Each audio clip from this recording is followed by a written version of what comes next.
When Final Fantasy IX and Final Fantasy X were first revealed, alongside it was an all-new ambitious title, Final Fantasy Online. After it became clear that that game would have enough plot and main scenario befitting of the rest of the series, Final Fantasy Online became Final Fantasy XI. So yes, Final Fantasy XI is a main series entry and worthy of it. There's no reason to say that it doesn't count just because it's online and you feel you need to have an excuse for having not played it. You fake fan! Final Fantasy XI is fascinating. After seeing the success of games like EverQuest in the West, Square made Final Fantasy XI into an MMORPG for both the PC and the PlayStation 2. I played it when it first came out, fall of 2003, on the computer. For the sake of this video, I especially wanted to talk about how it was when I played it, closer to when it first came out. So for that, I've been playing on a private server known as Eden, which is Final Fantasy XI up through its third expansion pack, Treasures of Atragan, about early 2006 era or so. For more information about that, you can check out their website or the link in the description down below. And a huge, big thank you to all the players and GMs that I met on there. You guys were great. Before we keep going, this video is brought to you by Keeps. It is a known fact that 2 out of every 3 guys will experience some form of male pattern baldness by the time they're 35. But you can do something about it. Keeps is a subscription service that helps you keep your hair before you lose it, all with treatment in your own home. Keeps will get a licensed doctor to review your information online to recommend the right hair loss treatment plan for you. And then your treatment is sent to you every 3 months. It's the more affordable option as Keeps provides the generic versions of FDA-approved hair loss medications. As someone whose hair is pretty much the only thing he's got going for him, prevention is key. It can take 4 to 6 months to start seeing results, so the sooner you start, the better. It's okay to get braces for our teeth, so it's okay to do something for our hair. And all without having to go anywhere, as everything is done right from your own home.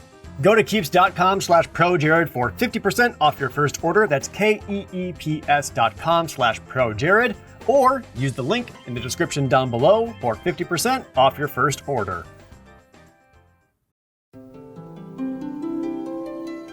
It all began with a stone, or so the legend says. The opening cutscene establishes the world of Vana'diel, one in constant turmoil and battle. 3 great nations, Sandoria, Bastok, and Windurst, are in a struggle with each other for power, but also against the warring tribes of the Beastmen, who constantly attack the few safe cities of the land. Thus, you create your character. There are 5 races to choose from, each with pretty minimal options for customization. Each race has different stats, making some slightly more adept for different roles. Humes are the average. Elvan boast high strength. The Galka are burly with more hit points and vitality.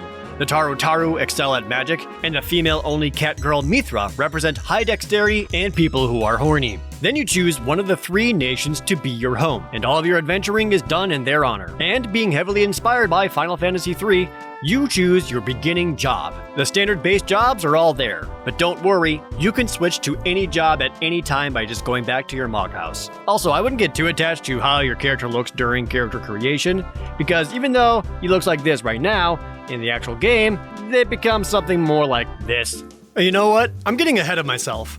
Before you do any of that, before you see the opening cinematic and make your character, you had to deal with what is easily the most difficult, legendary boss of all of Final Fantasy, Play Online. Play Online was Square's first ever online service to facilitate the monthly subscriptions for Final Fantasy XI. It was a counterintuitive, clunky, aggressive mess that made it difficult to do anything. The simple act of just signing up for the service to play anything required so many hurdles and confusion. To play 11, it was about $13 a month for the game itself, plus $1 a month per character. That's per character slot. It was another $1 for every other character you wanted to make beyond that. So you not only had to make sure you were signing up for the service itself, you also had to make sure you were purchasing the correct amount of character slots. And if all this sounds a bit confusing, canceling the service was even harder. It's easier for someone to get out of a contract with LA Fitness than it is to leave Play Online. If you recall me mentioning Play Online before, that's because the Final Fantasy IX strategy guide had parts of it locked away in this service. It was Square's attempt at forcing users onto their shitty BattleNet. But besides Final Fantasy XI and the important parts of the strategy guide for 9, what else could you do with Play Online? I'm dead serious with this. You could play Tetramaster. Yes, the card game from Final Fantasy IX that frankly is not as good as Triple Triad was here in its full glory. For an extra monthly fee, only you play other players. But no one did. Nobody played Tetramaster through Play Online. To even get Final Fantasy XI running, you had to first install the Play Online disc, and then update it. After getting all of that miraculously going, then you could install Final Fantasy XI. And that took 4 discs. And after those 4 discs, you had to update it, which was gigabytes upon gigabytes of data. And keep in mind, this was early 2000s internet speeds. This took hours. Remember when I said I played Final Fantasy XI on launch day? I lied a little bit. I installed it and updated it on launch day. I couldn't actually play it until the next day after school. All of this also had to be done when playing on the PlayStation 2. Oh, did you already forget? The whole game was made with the PlayStation 2 in mind. But how do you do all of this when the PS2 didn't even have a network adapter or even a hard drive with it? Well, that's why Final Fantasy XI for the PlayStation 2 originally came like this. Inside this massive box was a copy of the game and its install disc, and the PlayStation 2 40GB hard drive. The PlayStation 2 network adapter was sold separately. Little known fact, the hard drive and the network adapter would then fit into the PlayStation 2's weed compartment. And then, $140 later, you're ready to play Final Fantasy XI Online. Now, if you're wondering how that hard drive would even fit into something like the PlayStation 2 Slim, it doesn't. You cannot play Final Fantasy XI on the PS2 Slim. But after all of those headaches, we could finally enter Vana'diel. I made a Hume Thief, act surprised, and started it in the same city I originally did, Bastok. What do you do in Final Fantasy XI? What's the first step to take? This was in the days before World of Warcraft changed MMOs as we know it. There is no minimap, no quest markers, no grocery list of tasks for you to complete for a listed reward. You are dropped into the world with no guidance, no directions, and no friends. That no friends part isn't a joke, by the way. You know how in MMOs you choose a server you'd like to play on? Final Fantasy XI originally didn't let you do that. It randomly assigned you a server, which means if you were trying to play with a bunch of friends at launch, like I did, you all got randomly placed onto different servers and there was no way to selectively join each other. The only way to get around this was to purchase a Gold World Pass, an in-game item costing in-game currency, which provided a code to make sure new players would be on the same server. That Gold World Pass cost thousands of gil and can only be used once. And when you are a new character with zero money, your best hope is to beg another player to help you out, which is exactly what I did. The first thing to do is the same as most other MMORPGs. Go outside and kill some shit, get some experience points, and start that grind for sweet hits of dopamine. Combat consists of finding an enemy, locking on, and starting battle. Your character starts to auto-attack, and that's it to start with.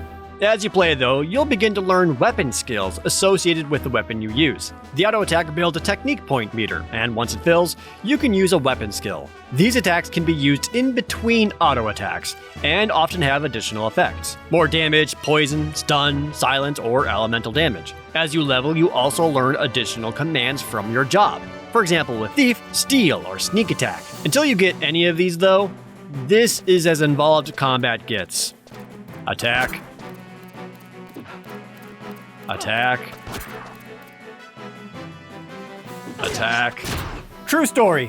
When I was first playing this, I had so little to do in the early levels that I would be fighting something in Final Fantasy XI, and then on a small TV next to me, I would be replaying Final Fantasy VI. God, that was awesome. combat is as slow-paced as installing Final Fantasy XI. There is no rotation of hotbar keys or constant damage numbers flying overhead. There isn't a large amount of player engagement, at least not for several levels. But you know what? I like that. It's slow, yes, but it's also deliberate. I have time to process the information displayed. I can absorb every single swing, every hit, every point of damage taken. It also makes things like misses or crits have extra weight behind them because every swing matters. There is a real tension with fighting because, as you'll see, there are consequences, and the timing of attacks can matter. Seeing an enemy start up their own special technique can be responded with interrupts, a weapon skill to kill them beforehand, or defensive ability. There is an enjoyable simplicity with it all. At no point are you overburdened with abilities or specials that it's overwhelming. At times, it's oddly relaxing. Just enough engagement to keep you paying attention, but not so much that you can't lean back in your chair a bit. It can be quite zen. For anyone looking at this and thinking it looks really boring, you're right, it's boring. You will not like it. It's definitely an acquired taste. Not that taste has any bearing on just how boring the zones themselves are. Way too many of them are basically dirt. One place is dirt, another zone is dirt, this one is also dirt, this one is a different colored dirt. So many zones are just wide open spaces with not much going on. Now, to be fair, a majority of these are from the initial launch of the game. The expansions did introduce more variety, more jungles, interesting structures, or some water, or whatever. The initial zones don't provide the most interesting scenery, but it does get better. What doesn't get better is just how goddamn huge all the areas are. It is a problem with how wide open and empty it all is. It takes forever to get anywhere, combined with how slowly your character runs. And you cannot jump.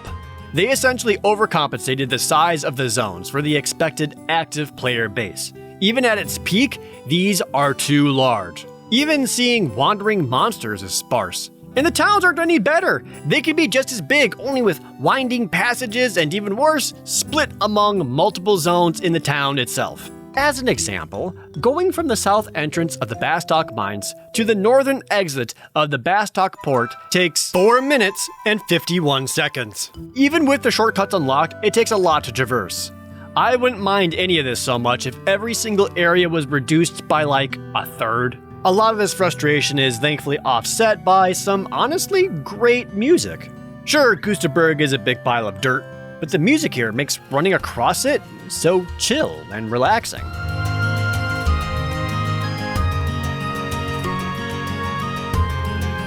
The Sanctuary of Zeta has a theme that fits how much prettier the zone itself is.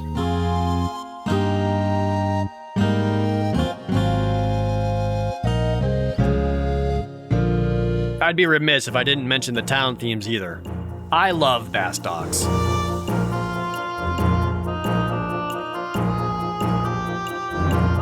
The happy-go-lucky nature of Windurst,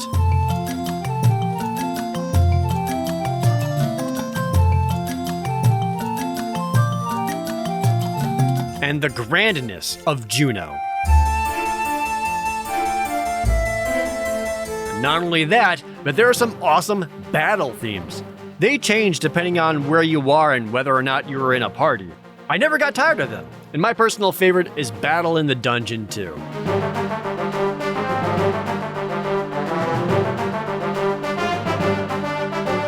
It may seem odd bringing all of these up, but you need to understand, MMOs didn't really have music or theme songs before this. Final Fantasy XI did it first, making all kinds of different themes and a whole soundtrack to help drive atmosphere.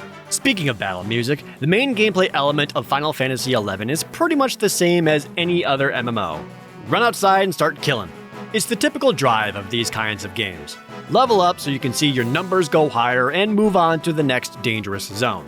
Everything in the game involves navigating menus, from selecting attacks, going into inventory, or navigating the markets. Keep in mind, this also had to be playable on the PlayStation 2, so a controller was considered with all of this. And that's also why actually playing it is so cumbersome and clunky and unintuitive. It takes a lot of getting used to, and even when you do, there are some struggles with it. Being able to create your own macros can help with weapon skills or ability hotkeys, but that doesn't help every situation. And before you ask, no, the mouse does not make it any better. It's less responsive and slower than just using a keyboard or controller.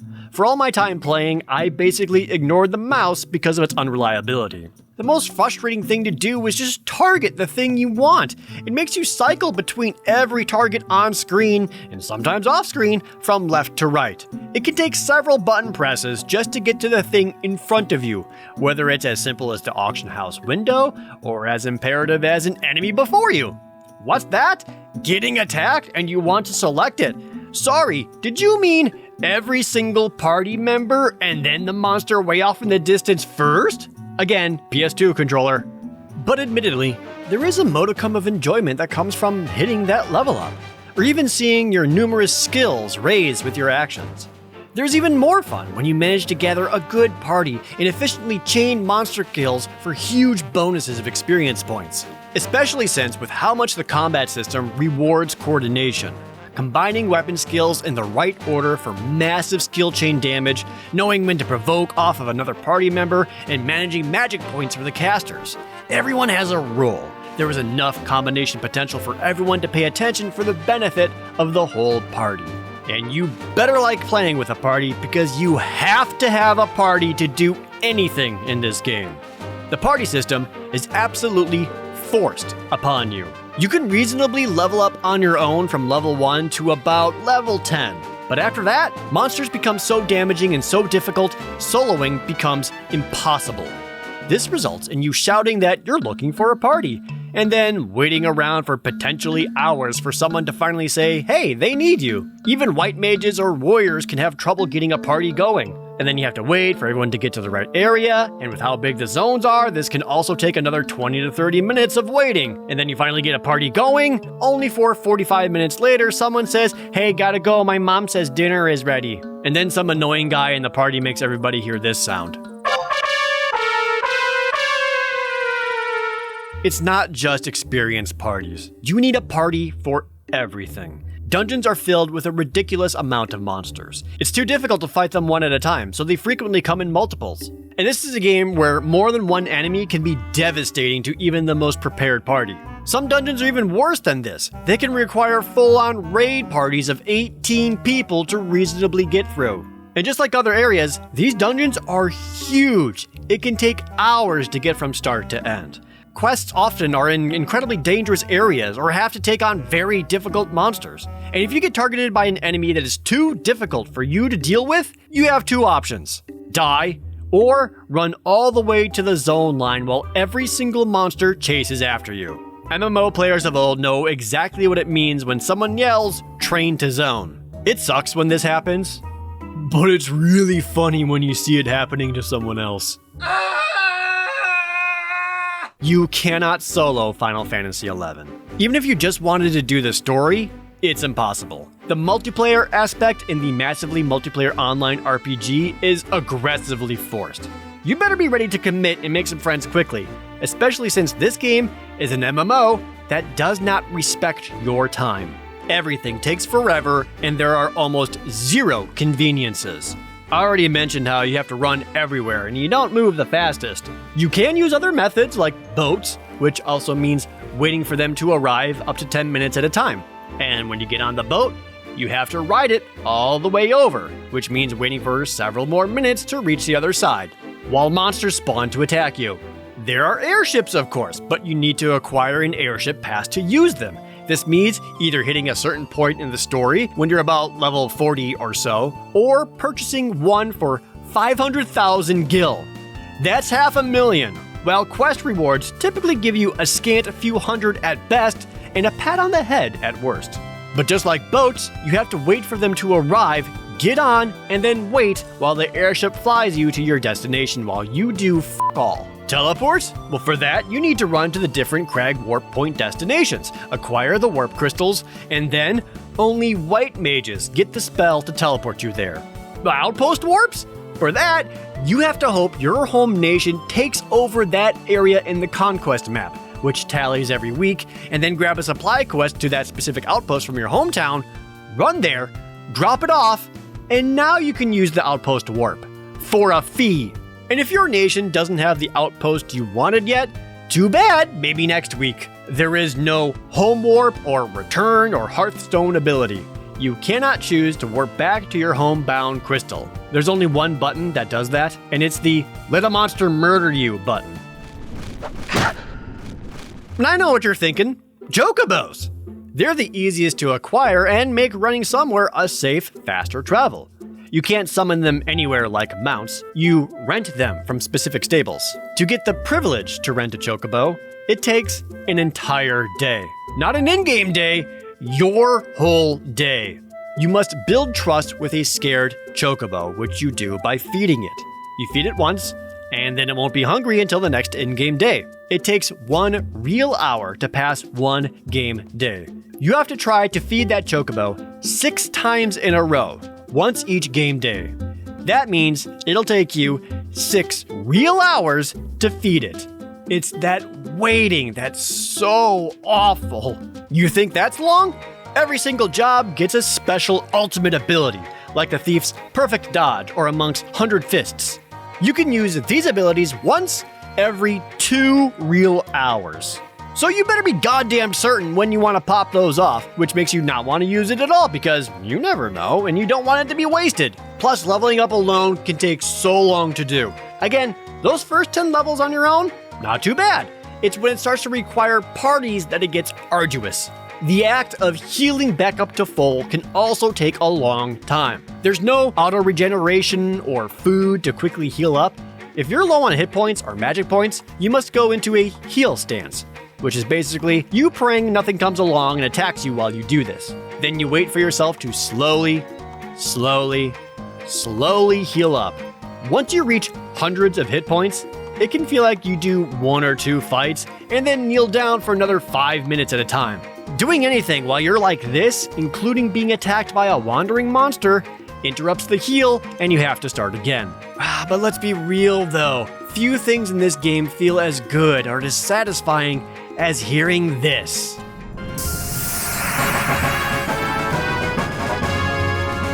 But of course, there is also what is quite easily the worst thing you could ever possibly hear in any Final Fantasy game. Something that is devastating every time, sucking the soul right out of your body, leaving you as an empty husk, questioning why you bother with anything ever, an existential crisis wondering if you're even really having fun. I'm talking about hearing this. In Final Fantasy XI, when you die, you lose a large percentage of your current experience points. If this amount happens to bring you below 0 for your current level, you will level down. All that new armor you could use? Too bad. New abilities you're excited for? Not anymore. All that time you spent getting into a party to fight your way up to that accomplishment? Gone. You died, now do it all again. I can't properly convey how deflating this feeling is. It's like building one of those elaborate Kinect structures for hours only for your younger brother to ruthlessly destroy it purely out of spite. This level down is quite indicative of what Final Fantasy XI is about.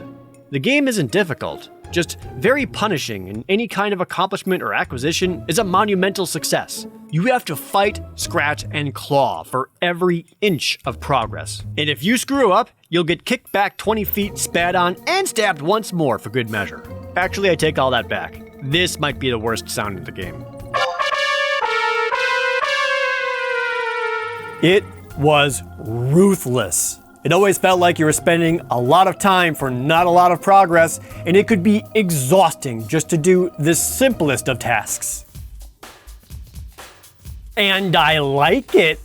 Call me a masochist, but honestly, I really like and enjoy playing Final Fantasy XI. I like the slow, methodical combat that requires precise coordination with other players. I like that you have to play with other people to do most tasks to keep the multiplayer aspect alive. With so many MMOs these days having so many guarantees when it comes to items or rewards, they're practically participation awards. I like that 11 makes these achievements actual achievements, making the few who obtain them have something to truly show for their efforts. I also really like how well the job system is implemented in this game. After the 6 basic starting jobs, at level 18, you can unlock the ability to have any sub-job. Anyone who has played 11 will tell you all about the horror stories of being in the Valkyrie dunes for hours upon hours just to get all the sub-job quest items. This is the first major hurdle for new players and that barrier to entry. But if you can get that sub-job unlocked, the addictiveness can really kick in. Literally any job can be your sub-job. Warrior Monk, Warrior White Mage, Red Mage, White Mage, whatever. Your sub-job maxes out at half of your main job's level and must be leveled up separately.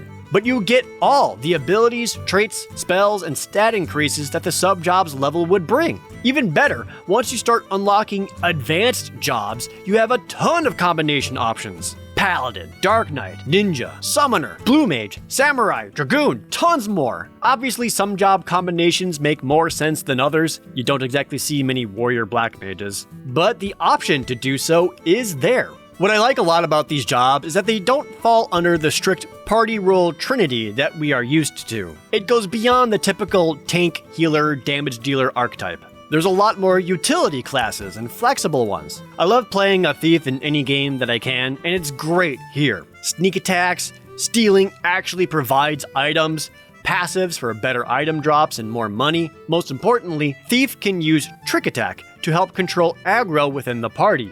Ninjas can deal damage or use Blink to be an effective shadow tank. Red Mages are popular for being able to deal damage, backup heal, and use a unique job spell to help mages regenerate magic points. This kind of utility, along with 6-player parties, makes jobs feel a bit more unique. Even different damage-dealing jobs have notable abilities that the others don't. I miss when playable classes had more uniqueness to them like this.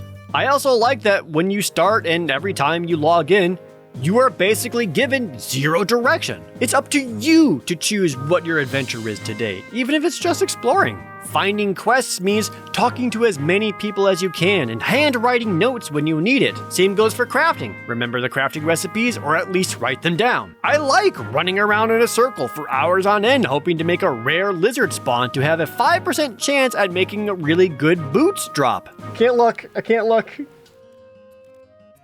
Damn it! No! Only to be disappointed. I like that I don't have numerous pop-ups pointing me in the direction of where the fun is. I get to make my own. Between the crushing difficulty, the feeling of an open, consistent world, true accomplishments, and being devoid of direction, I find this kind of gameplay enjoyable, rewarding, and exploratory. And there's another word for this kind of gameplay. Inaccessible. I get it. It sucks to die and lose a bunch of experience. It sucks that it takes way too long to get anywhere or do anything. It sucks that it's nearly impossible to figure out anything on your own. I try to be a purist as much as I can whenever I play any game, but this is one of the few where there is no shame in using a guide. In fact, I highly recommend it. It's too mysterious for its own good, too withholding of information. If you're interested in playing this at all, use a guide. Have the wiki open on another window or on your phone. You will use it, and you will need it the entire time. Final Fantasy XI had a feeling of being aggressive to its own players, almost hateful. You had to be a glutton for punishment to play and have fun. There really is no better elation than succeeding at something or acquiring that rare item you so desperately wanted. With every monster potentially fatal, it makes it so that no battle is trivial. There's no such thing as trash mobs because they can kill you if you don't pay attention. Dungeons and raids can take hours, but all of this makes it so that every single victory really is that much more rewarding. You earned that. Nothing was handed out or given. Final Fantasy XI was brutal back in the day. But that is how it was. Now, it's much improved and an entirely different game. In the current modern retail version, there are so many quality of life upgrades. You level up significantly faster, the trust system allows you to fill out your party with NPCs, meaning you can effectively solo anything you want to. This includes all of the story, which quite frankly is worth playing most of the way through. You can teleport around to whatever home point you found, you have mounts, you freaking run like 3 times faster. There's even more jobs to play now than ever before, more areas, more bosses and raids. All of this makes it much easier to play through the pretty good story. Most players agree that the Chains of Promathia storyline is great. The PC version is still going strong today, and as of this writing, they've recently announced even more story-based content to be patched in. It continues to have a well-established community who loves the game, and I'm glad for that. Final Fantasy XI is very much a product of its time. The rigidness is abundant and yeah, it was rough. And we liked it that way. It really is a different kind of MMORPG and is still completely valid to enjoy and still play today. I was really surprised at how much I still liked playing it and how much time I put into reliving that experience. Ooh, actually, you know what? How much time did I put into playing on that classic server? Oh!